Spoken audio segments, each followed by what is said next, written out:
Hi, everyone. My name is Paige Carter. What my own parents did to me on one of the scariest nights of my life still makes my blood boil to this day. It was exactly 1:47 in the morning when the sharp pain suddenly hit me hard. I was 12 weeks pregnant and absolutely terrified I was about to lose another baby. My husband was away on a business trip, leaving me completely alone with my two 20-month-old twins in our home in Provo. I knew I couldn't wait any longer. I needed to get to the hospital right away. In complete panic, I called my parents. They were only 45 minutes away in Salt Lake City. I explained the emergency and begged them to come over immediately to raise my twins so I could get medical help. But they refused without hesitation. They said they couldn't leave because they were right in the middle of my younger brother's soccer tournament. Then my mother yelled through the phone with zero sympathy, "You're always making a big deal out of nothing." I was completely stunned. The pain kept getting worse. With no other choice left, I had to handle everything on my own. I frantically arranged for caregivers while trying to keep it together for my twins, then called for an ambulance to take me to the hospital. As I waited for the paramedics, one decision became crystal clear. I was finished with them. I was going to cut their allowance completely and stop the financial support for good. If you love intense family drama and shocking betrayal stories like this, please hit the like button, subscribe to the channel, and turn on notifications so you won't miss what happens next. Let's dive in. The pain hit without warning. At 1:47 a.m., the sharp cramps tore through Paige Carter's lower abdomen as she stood frozen in the hallway of her quiet home in Provo. She was only 12 weeks along, and the fear that this pregnancy might end like the two before it gripped her instantly. Her husband Justin was 3 states away on a business trip. Unreachable for the next several hours, the twins, Haley and Madison, slept peacefully in their shared room just a few steps down the hall. Paige knew she could not wait. She grabbed her phone with shaking hands and dialed her parents first. They lived in Salt Lake City, only 45 minutes away. The line rang twice before her mother Carol answered Bat's voice thick with sleep. "Mom, it's Paige. Something's wrong with the baby. The pain is really bad. Can you and Dad come right now? I need someone to stay with Haley and Madison so I can get to the hospital." There was a short pause. In the background, Paige could hear muffled voices and the low hum of what sounded like a television still on. Carol's tone shifted. "Paige, we're at the tournament. Your brother Tyler made it to the championship match tomorrow morning. We drove up yesterday afternoon and we're staying at the hotel with the team. We can't just leave." Paige pressed a hand against the wall to steady herself as another wave of pain rolled through her. "This is serious. I'm scared I'm losing the baby. Please, I'm alone here with the girls. I need help." Her father, Robert, took the phone. His voice was firm, almost impatient. "We've been planning this weekend for months. Tyler has worked so hard to get here. You're always making a big deal out of nothing. Paige, call 911 if it's that bad. They'll send an ambulance." The words landed like ice. Paige felt her throat tighten. "Dad, I'm begging you. 45 minutes, that's all I'm asking." Carol came back on the line. "We can't risk missing the game. Tyler needs us there. You have to understand. We'll check on you tomorrow after it's over." The call ended with a soft click. Paige stood there for several long seconds, staring at the dark screen. The house felt suddenly enormous and empty. From the twins' room, she heard a small rustle as one of the girls turned in her sleep. Haley and Madison were only 20 months old. They still woke up calling for her in the middle of the night. If she left now without anyone here, they would be terrified when they realized she was gone. Her hands moved on autopilot. Now, she opened the contacts list again and started calling local caregiver services she had used once before for short emergencies. The first two numbers went to voicemail. The third service answered, but the woman on duty explained they had no one available until morning. Paige kept dialing, voice growing more urgent with each call while the pain continued to build. Between calls, she checked on the twins. Haley had kicked off her blanket. Paige gently pulled it back over her small body, careful not to wake her. Madison clutched her favorite stuffed bear. The sight of their peaceful faces made Paige's chest ache with a different kind of fear. She could not leave them alone, even for the short ride in an ambulance. Yet she also could not stay here and risk her own health and the baby's. She tried one more caregiver agency. This time, a tired-sounding man answered and agreed to send someone within the hour. But he warned the fee would be high because of the late hour. Paige accepted without hesitation and gave him the address. Next, she called for the ambulance. The dispatcher asked calm questions about her symptoms and location. Paige answered as steadily as she could, but her voice cracked when she mentioned she had 2 toddlers in the house and no one else present. The dispatcher assured her help was on the way and advised her to stay on the line. While she waited, Paige moved through the house collecting what she might need: her insurance card, phone charger, a small bag with basic toiletries. Every few minutes, she paused to breathe through the pain. Her mind kept replaying her parents' words: the tournament, Tyler's game, the casual dismissal. She had always known her younger brother received most of their attention, but she had never expected it to feel this cold when she needed them most. The caregiver arrived first, a middle-aged woman named Denise who introduced herself quietly at the door. Paige showed her where the twins slept, explained their usual routine in hurried whispers, and handed over the emergency contact list. Denise nodded with understanding and promised to stay until Paige or Justin could return. Minutes later, the ambulance lights flashed outside. 2 paramedics entered the house, moving efficiently. They helped Paige onto the stretcher while asking more questions about her medical history. As they wheeled her toward the front door, Paige glanced back one last time at the hallway leading to the twins' room. Denise stood there, offering a small, reassuring wave. The ride to the hospital felt both endless and too fast. Paige lay on the stretcher, monitors beeping around her, and tried to focus on steady breathing. The fear for her unborn child mixed with a growing anger toward her parents. She had never felt so completely alone in her own family. The city lights of Provo blurred past the ambulance windows as the vehicle sped toward the emergency entrance. At the hospital, the staff moved quickly. Paige answered more questions, gave blood samples, and endured an ultrasound. The doctor's face remained professional, but his words brought a fragile relief. The baby's heartbeat was still strong, though she needed immediate monitoring and medication to stabilize the situation. She would have to stay overnight at least. Lying in the hospital bed afterward, the adrenaline slowly fading, Paige stared at the ceiling. The night's events replayed in sharp fragments: the phone call, her mother's excuse, her father's blunt refusal, the hurried search for caregivers, the quiet competence of the paramedics, and through it all, the heavy realization that when it mattered most, her own parents had chosen something else. She closed her eyes, exhausted but clear-headed. The coming days would require difficult conversations, but for now, she focused only on resting and protecting the life still growing inside her. 35 minutes later, headlights cut through the darkness outside Paige Carter's home in Provo. Barbara Ellis, her mother-in-law, pulled into the driveway and hurried toward the front door. She had received the urgent message from the hospital dispatcher and left her own house immediately without hesitation. At 58 years old, Barbara moved with purpose as she stepped inside the quiet home where the caregiver Denise waited.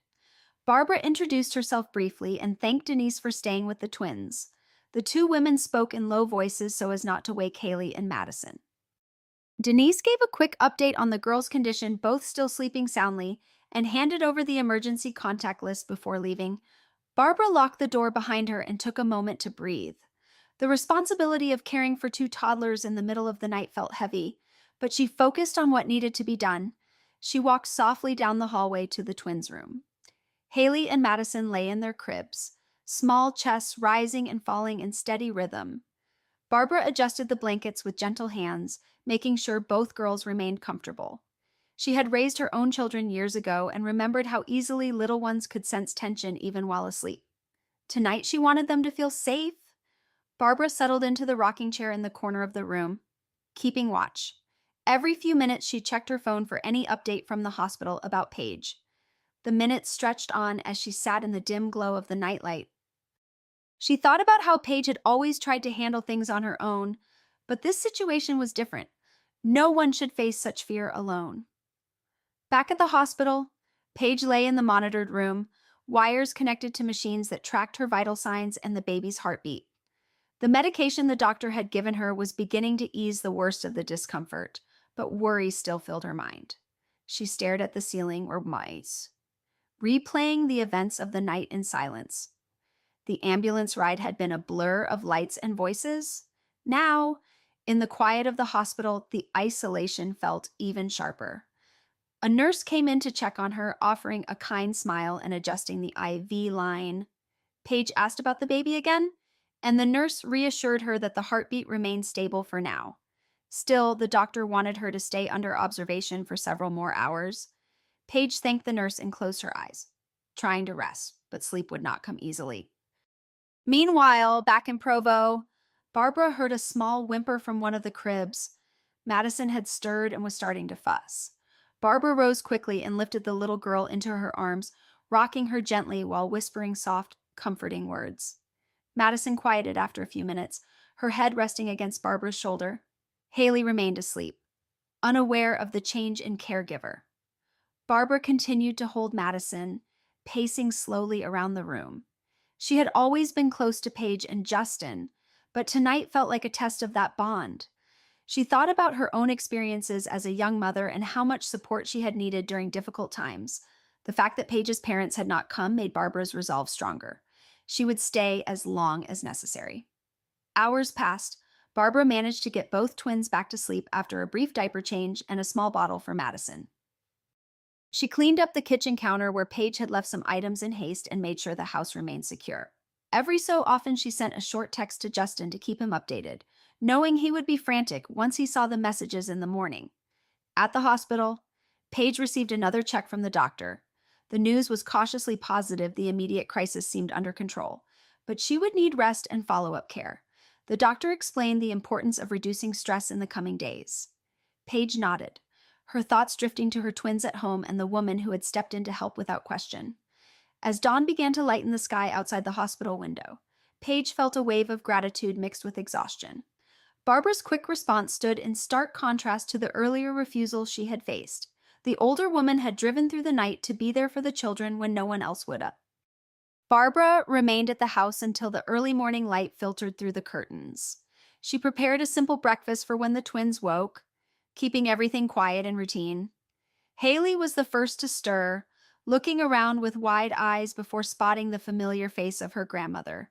The little girl reached out and Barbara lifted her with a warm smile. The two toddlers gradually woke fully, and Barbara managed their morning routine with patience. She sang soft songs, read a short board book, and kept the atmosphere calm. Inside, she worried about Paige, but focused on giving the girls stability. By mid-morning, Barbara received confirmation from the hospital that Paige was stable and would be discharged later that day if all continued well. She texted Paige a short message of encouragement, letting her know the twins were safe and well cared for. Paige read the message in her hospital bed and felt some of the tension leave her shoulders. The night had tested many things, but Barbara's actions had provided a clear anchor as the medical team prepared her discharge papers. Paige thought about the long conversations that still lay ahead once she returned home. The drive back to Provo later that morning felt different from the terrifying ambulance ride hours earlier. Paige sat in the back of the car arranged by the hospital, watching the familiar Utah landscape pass by. When she finally stepped through her own front door, Barbara was there waiting with the twins playing quietly nearby. The two women embraced briefly. Paige looked at Haley and Madison, safe and happy, then turned to Barbara, sighed, "Thank you," said Barb.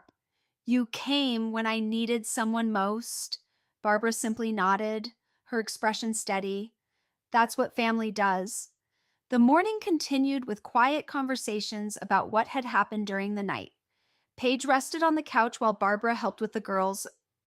The immediate crisis had passed, yes, but the events of those dark hours had shifted something deep inside Paige's understanding of who truly stood by her side. 2 weeks later, life in the Carter household in Provo had settled into a careful routine. Paige had been home for several days now, following the doctor's strict instructions for rest and reduced stress. Justin had returned from his business trip as soon as he received the news and had taken time off work to help with the twins. Haley and Madison seemed to sense the change in the house and stayed closer to their parents than usual. Paige moved slowly around the living room, folding small clothes and trying to regain some normalcy while her body continued to recover. One quiet afternoon while the twins napped and Justin ran errands, Paige sat down at the kitchen table with her laptop. She needed to review the family finances to make sure all medical bills were being tracked properly. As she logged into their joint bank account, she scrolled through the recent transactions out of habit. Something unusual caught her eye in the monthly transfer history. She opened the detailed statement for the past 6 years. Row after row showed consistent outgoing transfers of $2,000 every single month to an account she recognized immediately. The recipient was listed under her parents' names. Paige stared at the screen, her finger frozen on the mouse. The total amount sent over those 6 years added up to $144,000. At first, she thought there must be a mistake. She searched her memory for any large loans or formal agreements. Nothing came to mind. Then she remembered the conversations over the years. Her mother, Carol, had mentioned several times that the family business had suffered a bad investment and they were struggling to keep up with expenses. Paige had offered help willingly, believing it was the right thing to do for her parents. Each month, the transfer went through without question. Now, looking at the steady pattern, a different picture began to form. Paige pulled up old messages and emails. In several exchanges, Carol had talked about needing extra funds for household repairs or medical costs for her father, Robert, yet the amounts never varied and the timing always aligned with the first of the month. Paige continued digging deeper into the statements. She noticed that during certain periods, the transfers coincided with major events in her brother Tyler's soccer career. New cleats, specialized training camps, travel expenses for out-of-state tournaments, and even fees for private coaches appeared in her parents' social media posts around the same times the money had left her account. The realization settled in slowly at first, then hit with full force. The money she had sent to support her parents through their supposed financial hardship had actually been used to fund Tyler's growing soccer ambitions. Every piece of expensive equipment, every tournament registration, every hotel stay for the family to cheer him on, it all traced back to those monthly transfers. Paige leaned back in her chair, her hands shaking slightly. She thought about the nights she and Justin had cut back on their own expenses to make sure the transfers could continue. They had delayed vacations, chosen cheaper groceries, and postponed home improvements, all while believing they were helping her parents through a difficult time. She opened another folder on her computer containing old family photos and messages. There were pictures of Tyler on the field, wearing new gear, celebrating wins with their parents in the background. Carol's captions often praised how dedicated Tyler was and how the family was sacrificing together to support his dreams. Nowhere in those posts did her parents mention the financial help coming from Paige. A wave of disbelief mixed with anger washed over her. She had trusted them completely. When they said they needed the money for basic living costs, she never questioned it. Now the evidence showed a clear pattern of prioritization. Tyler's soccer came first, and her own family's contributions had quietly made it possible. Paige stood up and walked to the window, looking out at the quiet street. The twins would wake up soon, and she needed to keep her emotions in check for their sake. But the questions kept coming. How long had this been the real reason? Had every request for help been carefully worded to hide the true purpose? She thought about all the times her parents had praised Tyler's achievements while barely asking about her own life or the challenges she faced with her pregnancies. She sat back down and calculated the numbers again to be sure. $144,000. That was enough to cover a significant portion of a college education or a down payment on a home. Instead, it had supported one person's passion while her own household absorbed the cost without recognition. Paige closed the laptop but kept the statements open in her mind. She knew she could not ignore this discovery. The financial support had been given freely at the time, but the deception behind it changed everything. She began to see the pattern of favoritism she had overlooked for years. Tyler had always been the golden child, receiving attention, resources, and encouragement that seemed limitless. As the afternoon light shifted across the kitchen floor, Paige felt a new clarity forming. The events of the past 2 weeks had already strained her view of her birth family. This financial revelation added another heavy layer. She would need to confront the truth soon, But for now, she focused on preparing for the twins' wake up time and keeping the day moving forward normally. Justin returned home later with groceries. Paige greeted him with a calm expression, deciding to wait until the evening when the girls were asleep before sharing what she had found. The weight of the discovery stayed with her through the rest of the day, shaping her thoughts about the relationships she had once taken for granted. The next morning, Paige picked up the phone after the twins had eaten breakfast and Justin had taken them to the park for fresh air. She dialed her parents' number in Salt Lake City first. Carol answered on the third ring, sounding cheerful as if nothing unusual had happened 2 weeks earlier. "Hi, Mom, it's Paige. We need to talk about the money I've been sending you every month." There was a short pause on the other end. Carol's tone shifted. "What do you mean? Is everything okay with the baby?" Paige kept her voice steady. I looked at the bank statements. "For the last 6 years, I've sent $2,000 each month because you said the family was struggling after the bad investment. But I see now where that money actually went. It supported Tyler's soccer, the equipment, the camps, the travel, not household bills like you claimed." Robert joined the call on speaker. His voice came through firm. "Paige, that money was a gift. We never forced you to send it. Tyler's soccer is his future. He has real talent and we've been helping him develop it. You should be proud of your brother." Paige felt her grip tighten on the phone. "A gift, I sent it because you told me you needed it for basic living costs, repairs, medical bills, daily expenses. Instead, it paid for Tyler's private coaching and tournament fees. That changes everything." Before her parents could respond, another voice joined the call. Whitney, Tyler's wife, spoke up. "Paige, why are you bringing this up now? Tyler has worked incredibly hard. Oh, your parents have sacrificed a lot to support his dreams. Attacking them like this after everything they've done for the family isn't fair." Tyler's voice followed. "Sis, I didn't ask for the money, Niga. If you have an issue, take it up with Mom and Dad. I'm just trying to build a career here. Soccer is competitive and every bit of support counts." The conversation quickly grew heated. Carol interrupted. "We never lied to you. Paige, we mentioned the business troubles and you offered to help. Tyler's success benefits the whole family in the long run. Now, you've always been dramatic about these things." Paige took a deep breath. "Dramatic? Like when I called you at 1 in the morning needing help with the twins and you chose to stay at his tournament instead. This pattern is clear. Tyler gets everything while the rest of us come second. I'm done supporting it." Robert raised his voice. "You can't just decide to stop. We've come to rely on that help. It's not right to pull the rug out after 6 years," Whitney added sharply. "Exactly. This feels like punishment because Tyler is succeeding and we all make sacrifices in this family. Like, you should think about how your decision affects everyone, including your nieces and nephews in the future." Paige stood up and walked to the window, keeping her tone controlled but firm. "I've thought about it. The money stops today, no more monthly transfers. If you need financial help, you'll have to find another way. I have my own family and my own children to protect now." Tyler tried to reason. "Come on, Paige. Let's not make this bigger than it needs to be. We can talk about it in person next weekend." "No," Paige replied. "There's nothing left to discuss. The support ends now. I won't be sending another cent." Carol's voice turned cold. "You're being selfish. After everything we've done for you over the years, helping with the girls when they were babies, being there for holidays, this is how you repay us." The accusations continued for several more minutes. Whitney accused Paige of jealousy toward Tyler's achievements. Robert warned that cutting the money would damage family relationships permanently.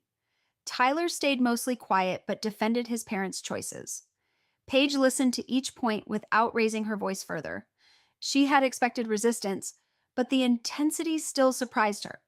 Every excuse circled back to Tyler's needs and how the family had always prioritized his path. Finally, she spoke one last time.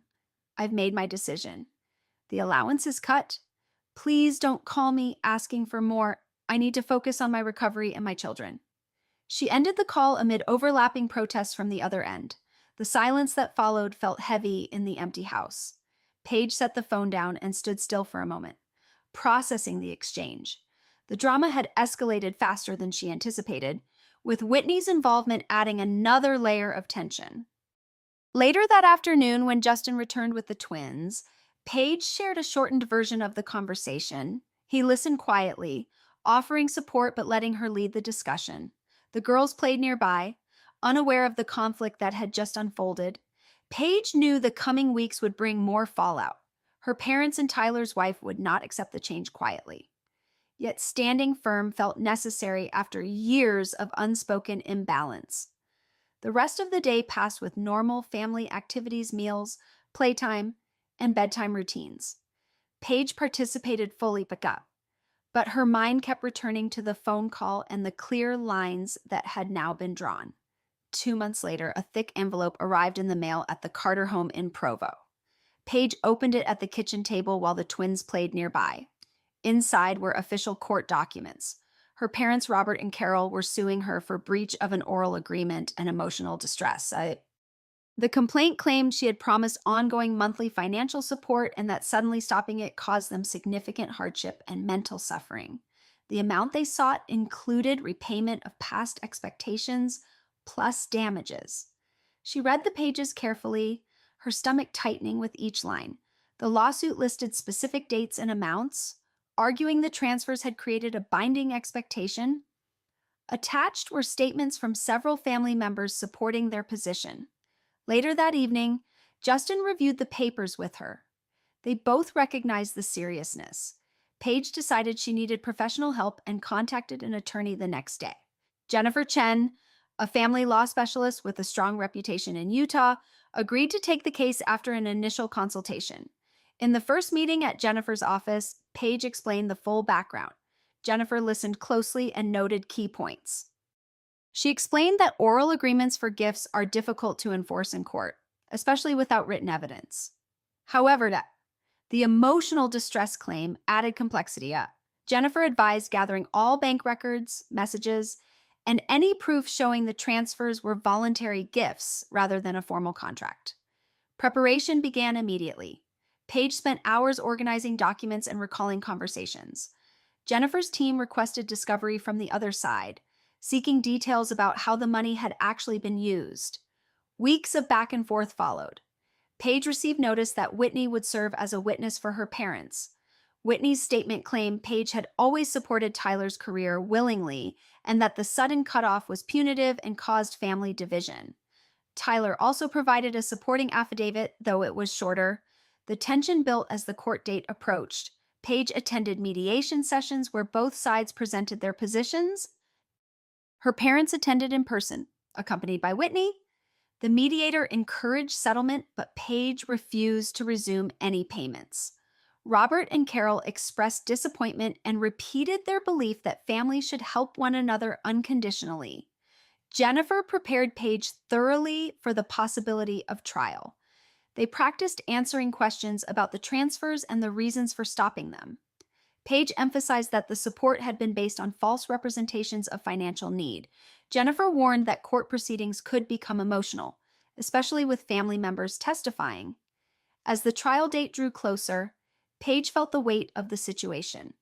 Mornings were spent managing the twins, while afternoons involved calls with Jennifer or reviewing evidence.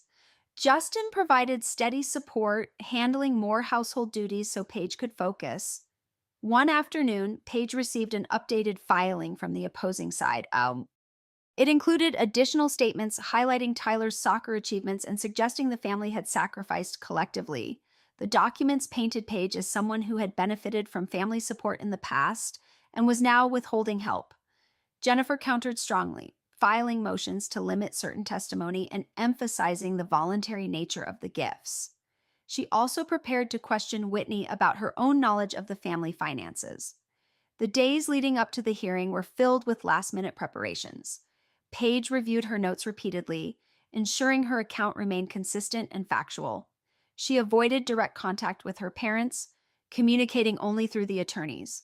On the morning of the court appearance, Paige dressed carefully and drove to the courthouse with Jennifer. The building felt imposing as they entered. Inside the courtroom, Robert and Carol sat on one side with Whitney beside them.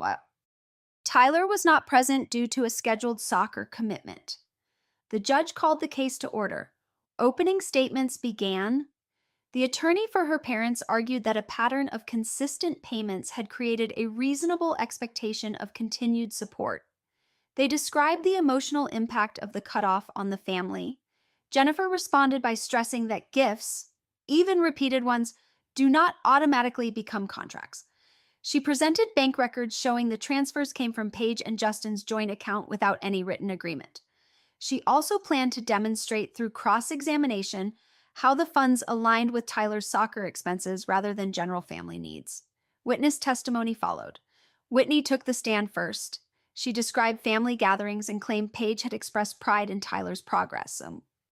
Under Jennifer's questioning, Whitney admitted she was not directly involved in the original request for money but believed the support was ongoing family assistance. Paige watched the proceedings closely, maintaining composure. Each question and answer added to the growing tension in the room. The judge listened attentively, occasionally asking for clarification on specific points. As the session continued, more evidence was presented. Paige's side highlighted the lack of documentation for any formal agreement and the context of the original transfers. The atmosphere remained charged, with both sides presenting their strongest arguments. The hearing stretched into the afternoon. Paige felt the strain but remained focused on the facts. Jennifer had prepared her well for the possibility of testifying if needed, though the initial phase centered on the submitted documents and witness statements. By the end of the day, the judge had heard substantial testimony. He scheduled additional sessions for closing arguments and possible further witnesses. As Paige left the courthouse with Jennifer, the reality of the legal battle felt heavier than before. The process had escalated into a formal confrontation, forcing every detail of the family dynamics into the open. Paige knew the coming weeks would determine the outcome, but she was committed to seeing it through. The judge's gavel came down on a cold October morning inside the Utah courtroom. Paige sat beside her attorney, Jennifer Chen, as the final arguments concluded. The judge reviewed the evidence one last time before delivering his ruling. Robert and Carol sat across the room with tense expressions. Whitney remained beside them, her hands folded tightly in her lap. The judge addressed both parties directly.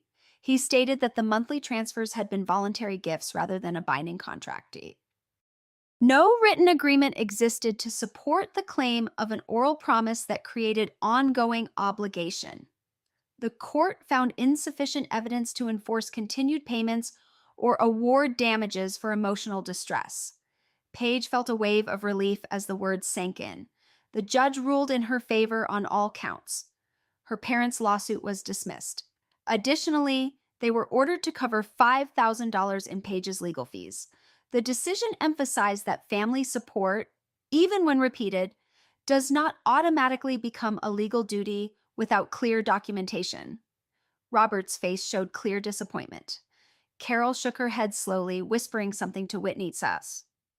The judge reminded everyone that court records were public and encouraged the family to find private ways to resolve remaining differences if possible. Outside the courtroom, Jennifer explained the next steps. The ruling meant Paige had no further financial obligation.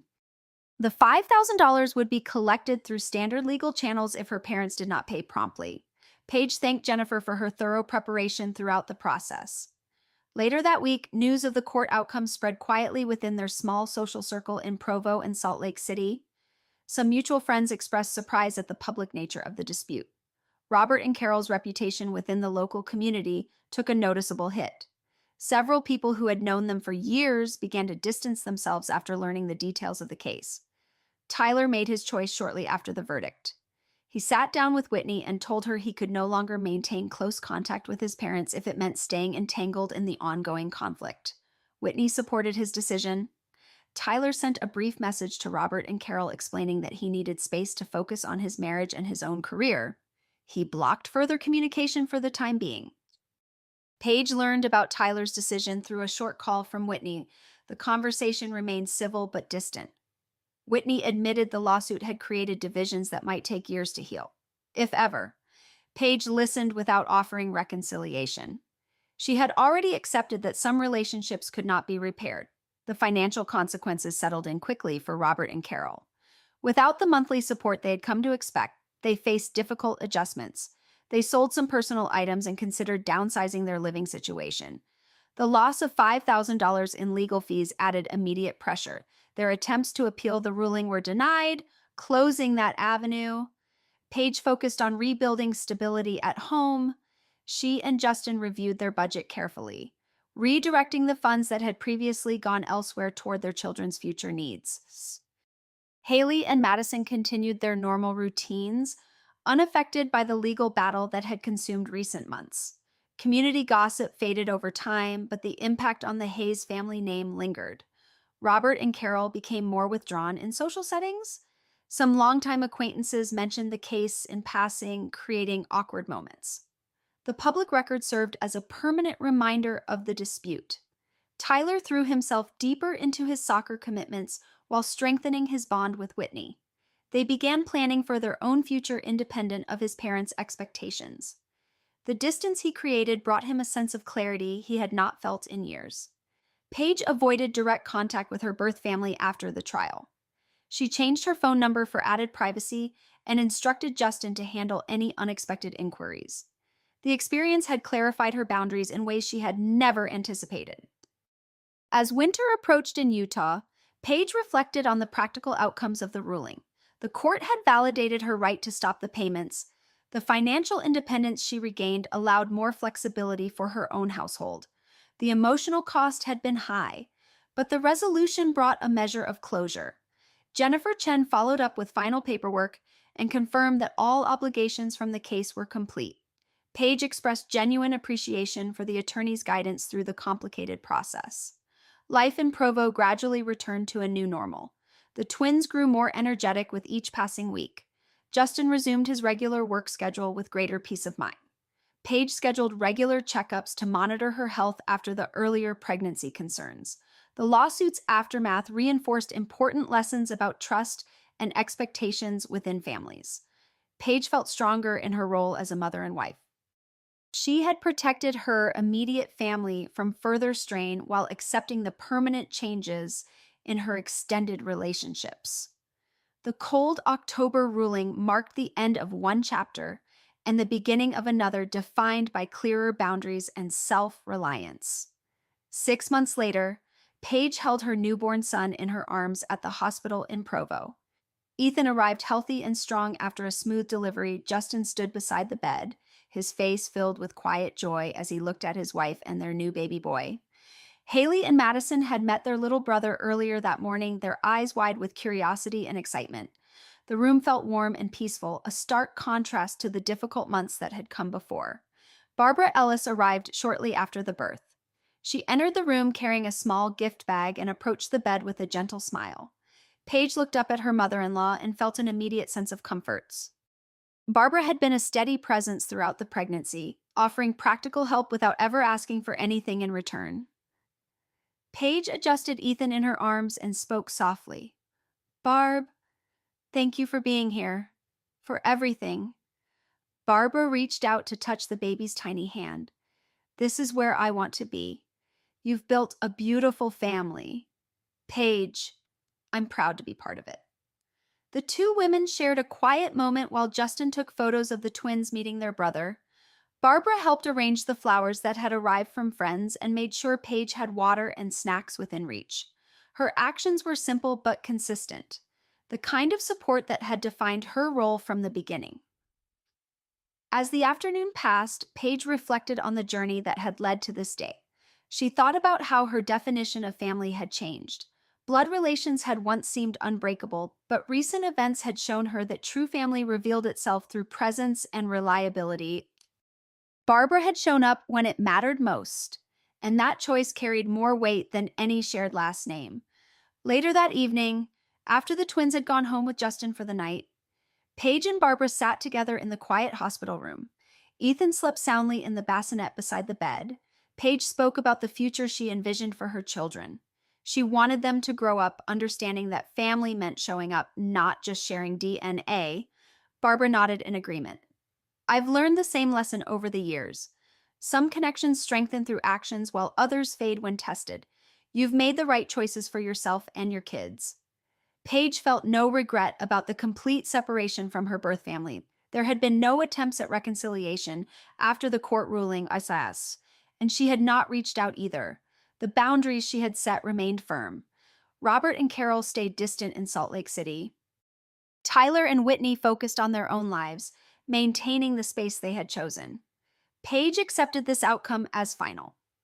The weeks following Ethan's birth brought a new rhythm to the Carter household. Paige recovered steadily with help from Justin and Barbara. The older woman visited regularly, assisting with nighttime feedings and playing with the twins so Paige could rest. Her support felt natural and unconditional. Paige often thought about the lesson she wanted to pass on to her children. Family was not defined by blood alone. It was built by the people who appeared during the hardest moments and stayed through the challenges. She planned to teach Haley, Madison, and Ethan that choosing one's family based on trust and actions was not only acceptable but necessary for a healthy life. Friends and neighbors in Provo noticed the positive change in Paige's demeanor. She seemed more grounded and focused on her immediate circle. The energy she once spent worrying about extended family dynamics now went toward creating memories with Justin and the children. Barbara became a central figure in their daily lives. She joined family outings, helped with holiday preparations, and offered wisdom gained from her own experiences. Paige began referring to her openly as a mother figure, a role Barbara accepted with quiet gratitude. One evening, as the family gathered for dinner, Paige looked around the table at Justin, the twins, Ethan, and Barbara. The scene filled her with a deep sense of contentment. This was the family she had chosen and the one that had chosen her in return. She realized that cutting ties completely had opened space for healthier connections to grow.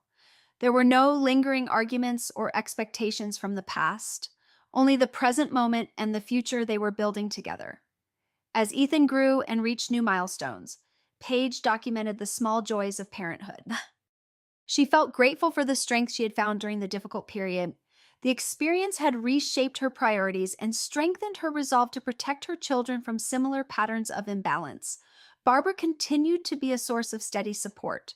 Her presence reminded Paige daily that real family showed up without conditions. The bond between them deepened with each shared responsibility and quiet conversation. Paige hoped her children would carry this understanding into their own lives. She wanted them to recognize the difference between obligation and genuine care. She wanted them to have the courage to choose relationships that lifted them up rather than weighed them down. The months after Ethan's birth solidified a new chapter for the Carter family. Paige embraced her role with renewed confidence. Justin stood as a reliable partner. Barbara provided the maternal guidance Paige had once sought elsewhere. The twins and their new brother thrived in this environment of clear boundaries and unconditional love. In the end, Paige understood that family was not about blood, and it was about who showed up when you needed them most.